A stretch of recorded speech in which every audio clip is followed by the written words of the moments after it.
Hello and good morning, I'm Neil from Bath Cars, and today's car is the Honda CR-V 5-door 2-litre petrol estate car, 4-wheel drive, not permanent 4-wheel drive, mostly on the fronts, and then the rears kick in when you need your 4-wheel drive. I bought this car because I was moving out of the garage down at Monkton Combe, so I'm now residing at this different premises here. Well, premises, house.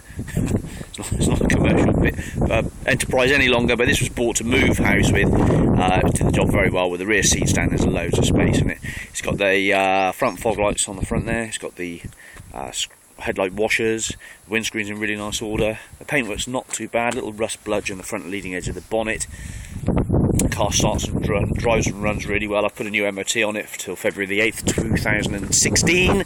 Single electrics tow bar on the back as well. Avon tyres on the rear, which are virtually new. The spare's really good as well. Got plenty of tread on it. It's a Michelin. It's only 2 owners plus me, and I've only had it for 3 months. It's got 2 keys, got a service history with it as well.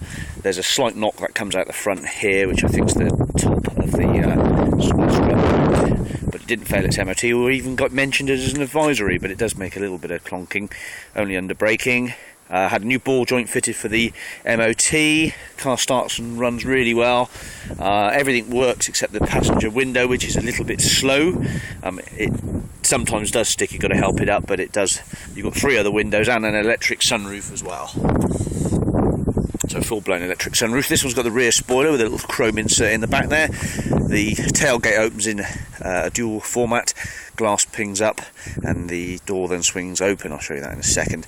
Locking wheel nuts are present with the car. There's the tyre there, look, lovely fresh Avon tyre. Drums on the back, discs on the front. Again, another huge amount of tread on there. If we get any bad weather, that's going to help an awful lot with your traction and getting about. Just the gamble whether we get some bad weather, isn't it, really, I suppose. Interior wise, leather interior, captain's chairs. Well, what we're talking about here, we've got armrests, captain's chairs, armrests. There's a multi-change CD player underneath that seat there. There's a cassette deck and a radio there. That works really well. We've got some history. I've been using this daily still at the moment, and it is taxed until the end of January, so if you're quick and you get down before the end of January, because I'll be sawing it after that, so the tax will come back to me. So you know, you'll be full foul of the new taxation laws about the new tax list, but it's taxed until the end of May this year, but within the next few days or so to the end of January. I won't send the docs away, so you can get the benefit of having to tax it for January. There's all the books there. There's some service history with it. It's got a decent history, actually. Yeah, the owner's manuals. It's had a cam belt at 138k. There we go, 138 back in 2011, February. So there's a decent bit of service history here. We've got some stamps. The last stamp was done at 158k in April 2014. So it could do with an oil change, but we've checked the oil, it's all okay. So that's Honda dealership, virtually right the way up till 71k there. Springfield Honda again, 80,000.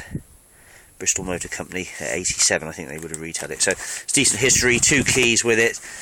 They're a good car, the CR-V. They're very well made, and I like them a lot, actually. I've had a fair few of them over the years. This one's in a good colour.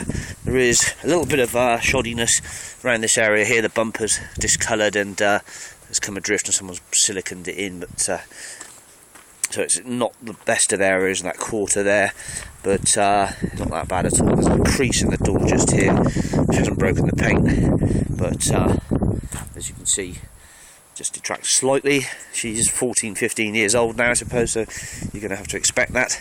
Let's push the little button there. That opens the rear boot lid, like so. There's a high level brake light in the back. I think there's a little table underneath there, if I'm not mistaken. Yeah, you've got the table, and then the spare wheel. That's most of the kit in there. That's my little fold-up bike that I use for collecting cars and things like that.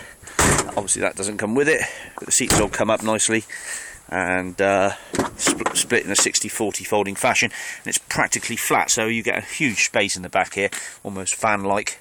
That's the CD changer there in the boot, under the seat I should say.